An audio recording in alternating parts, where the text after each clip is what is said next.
घटना सोमवारी सायंकाळी घडली, जेव्हा अक्षय शिंदे बदलापूर लैंगिक शोषण प्रकरणातील आरोपी तळोजा कारागृहातून बाहेर नेला जात होता. अक्षय शिंदेने अचानक पोलिसांच्या हातातील बंदूक हिसकावली. त्याने गोळ्या झाडण्याचा प्रयत्न केला आणि वातावरणात एक क्षणिक शांतता पसरली. सर्व काही कसे शांत पण धोकादायक वाटत होते. पोलिसांनी तात्काळ प्रतिसाद देत स्वरक्षणासाठी गोळीबार केला. एका झटक्यात अक्षयच्या प्राणाचा अंत झाला. पण ही गोष्ट इथेच संपत नव्हती. असे काही घडेल हे कोणाच्याही ध्यानीमनी नव्हते. त्यामुळे एन्काउंटरनंतर वातावरण तणावपूर्ण बनले. विरोधी पक्षनेते शरद पवारांसह अनेकांनी या एन्काउंटरला हलगर्जीपणा ठरवत प्रश्न विचारण्यास सुरुवात केली. लोकांमध्ये कुजबूज वाढली होती की हे खरोखर पोलिसांच्या स्वरक्षणासाठी झाले की काहीतरी मोठे षडयंत्र होते. अक्षयच्या आईवडिलांनी थेट पोलिसांवर आरोप केला, आमचा मुलगा कधीही साधे फटाके फोडू शकला नाही, मग तो बंदूक कशी चालवेल. त्यांनी दावा केला की पोलिसांनी मुद्दाम त्याच्या खिशात काही कागद ठेवले होते, कागद ज्यावर काहीतरी महत्त्वाचे लिहिलेले होते. त्या दिवशी त्यांनी अक्षयला तुरुंगात भेट दिली होती. तो त्यावेळी शांत होता. 1 महिन्यानंतर बाहेर पडण्याची आशा बाळगत होता.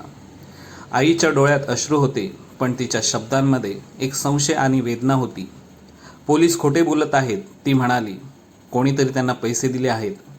तिच्या या विधानाने प्रसारमाध्यमांना धक्का दिला आणि शंका निर्माण केली की अक्षयच्या मृत्यूमागे एक गूढ रहस्य लपले आहे का.